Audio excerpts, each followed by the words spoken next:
Okay, in the last class we talked about the classification of trees, and we ended up with a basic description of angiosperms.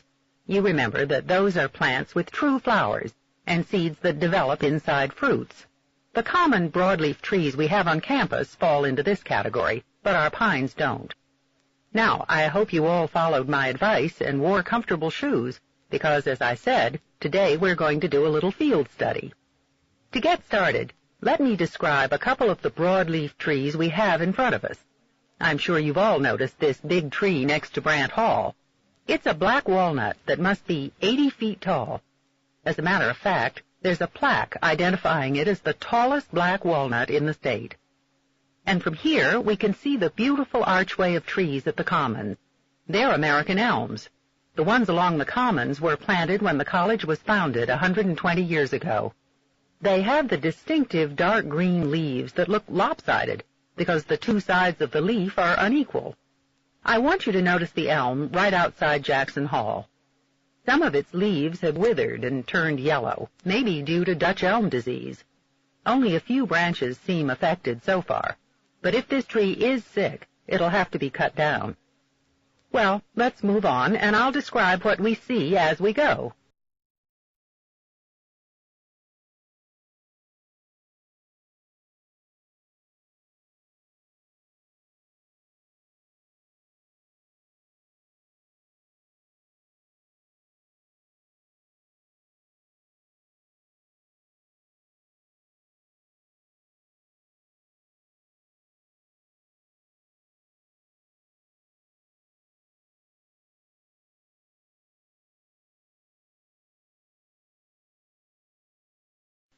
The winds of a tornado are the most violent and destructive ones on Earth. Any of you who have seen one knows very well how frightening and powerful they are. What's interesting about them is that scientists don't actually know exactly why tornadoes occur. We do know, however, what happens when tornadoes are formed. As you remember, a front occurs when cool, dry air from the north meets warm, humid air coming from the south, from the Gulf of Mexico for tornadoes in the United States. Where these air masses meet, a narrow zone of storm clouds develops, and thunderstorms, and sometimes tornadoes, occur. How is this violent weather produced? Well, a mass of warm, humid air rises very rapidly. As it rises, more warm air rushes in to replace it. This inrushing air also rises, and in some cases, especially when there is extreme thermal instability, begins to rotate. When this happens, the rotating air forms a tornado. Even if you've seen tornadoes only in movies, you know that they can demolish buildings in seconds. This is possible because when a tornado passes over a house, it sucks up air from around the house, and so the air pressure outside the house drops rapidly. Inside, pressure remains the same. So air pressure inside is greater than air pressure outside. The result is that the building explodes outward. Next, we'll talk a little bit about how new technological developments are being used to try to predict tornadoes.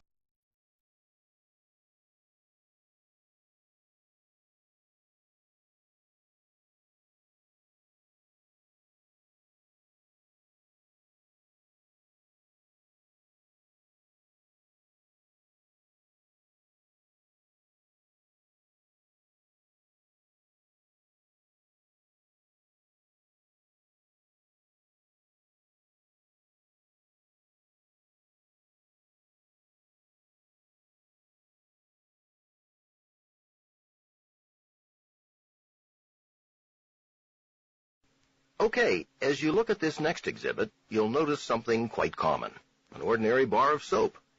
Now, soap has been around a long time. In fact, the ancient Phoenicians produced soap as a substance for washing the body way back in 600 BC. They made it by blending goat's fat with wood ash. The Phoenicians, as you may know, regularly traded along the Mediterranean, and they were the ones who introduced soap to the Greeks and Romans. Now, soap was not something welcomed by all countries. In fact, during the superstitious Middle Ages, many people were afraid to bathe their whole body too frequently. They thought it could be dangerous for their health, that it could even kill them. And even after the production of soap became common in some European countries in the 11th and 12th centuries, even then some people in the heart of Europe refused to use it. You'll find it interesting that when a duchess was given a box of soap as a present in 1549, she was so insulted that she had the gift-giver thrown off her estate. But by the 19th century, the attitude towards soap had changed drastically. In some regions of Europe, the tax on soap was so high that people secretly made their own. A baron went so far as to suggest that the wealth of a nation could be judged according to the amount of soap it used. Now, if you turn your attention to the next exhibit, you can see how soap is manufactured today.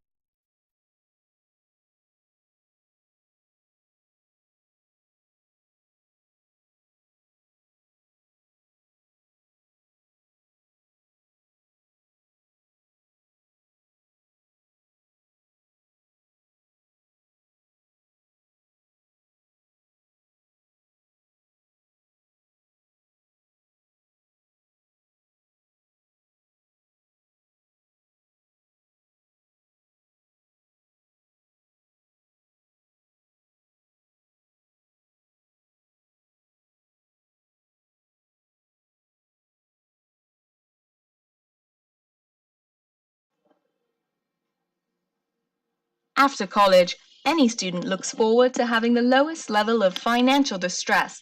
A steady job is the most desirable thing. But nowadays, the throes of student loans have them hung by the neck as soon as they leave college. After the recession punctured the spirit of the American economy, every other loan sector, like the vehicle loan sector or the housing loan sector, has shrunk, whereas the market for education loans has increased manifolds. This shows the desire of school students to receive a college education. However, while the average hourly wage has increased very little from the year 1978 to 2010, college tuitions and fees have increased drastically. The prices of educational books and supplies have also increased considerably.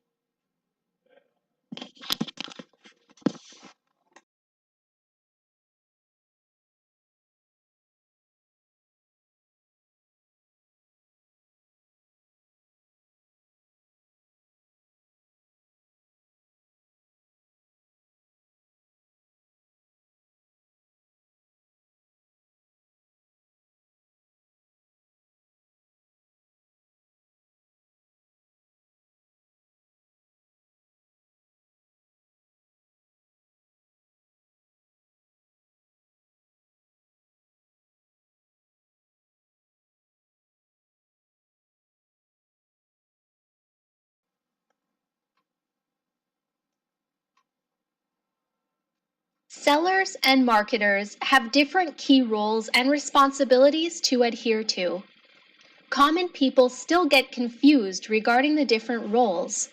Overall, they are two very distinct departments in companies, even though they overlap slightly. Marketing, for instance, is much more dynamic than sales. Sales is narrower because it only revolves around the needs and interests of the seller.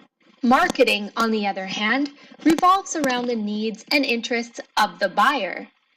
Buyers have a vast range of demands, and the seller has relatively lesser products available than the market demands. Also, marketing is often known to have an outside-in perspective, in the sense that it tries to absorb the buyer's needs and points of view in order to make a company develop products accordingly, whereas sales has an inside-out perspective.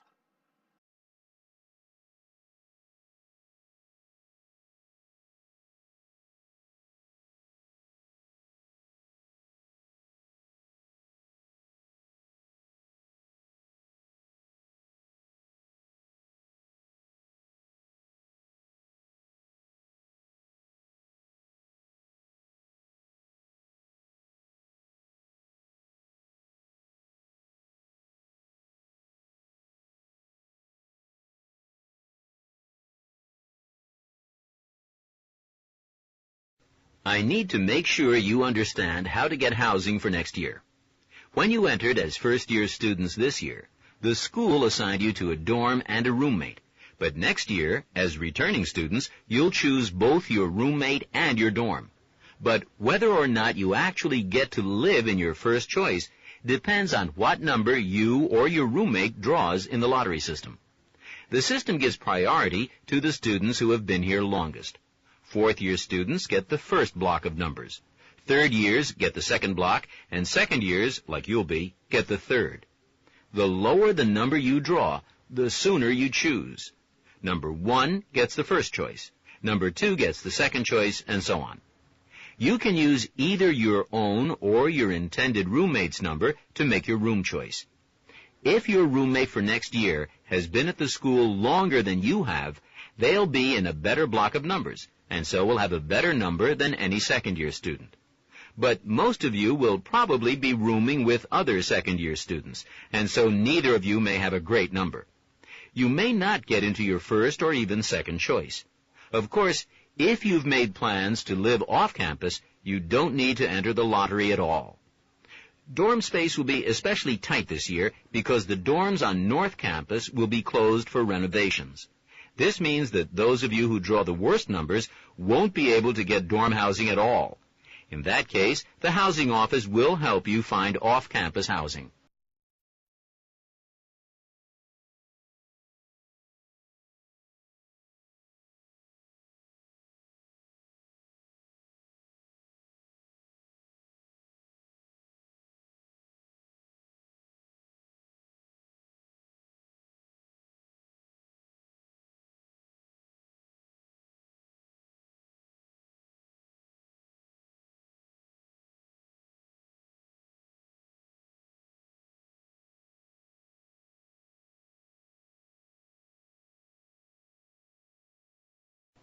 Thank you all for coming out this evening to meet sociologist Ellen Lambert.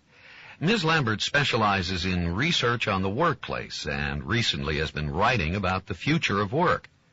This topic should be of special interest since I know many of you are already at the forefront of workplace technology. For example, let's have a show of hands to see how many people here telecommute at least part of the time. I see 8 hands raised. Well, you 8 folks who work at home and communicate with your office via computer represent one of the trends Ms. Lambert has described, that people are becoming less tied to the workplace. One of the important tools for telecommuting is electronic mail or email. Email lets you send and receive messages almost immediately on your computer, but you control when you read them and when you respond to them. This technology allows people to have more control over time than when relying solely on the telephone. Our guest tonight will discuss how these important changes will alter the way we work. But before turning the floor over to Ms. Lambert, I would just like to remind you that she'll be available to answer any individual questions at the reception immediately following this talk.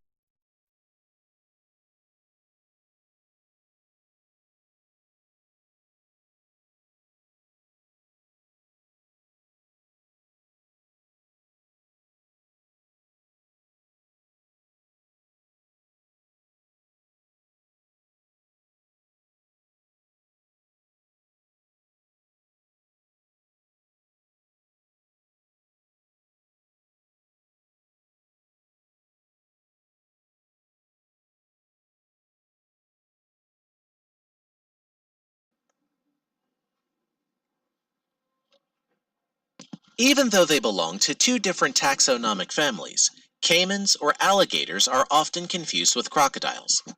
Experts believe that there is a typical number of distinct differences between the 2 that differentiates them from each other. Yes, the most apparent difference is between the head structure.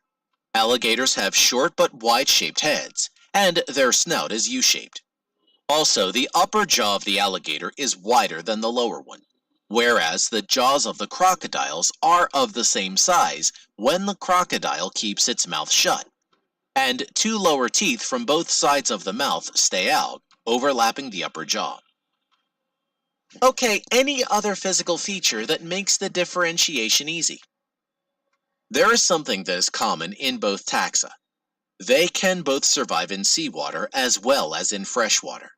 But alligators prefer freshwater over seawater, whereas crocodiles prefer seawater, since they are more tolerant to salt water because of certain glands they have. Skin color is the last characteristic that can help identify the species. But skin color also depends on the presence of green algae.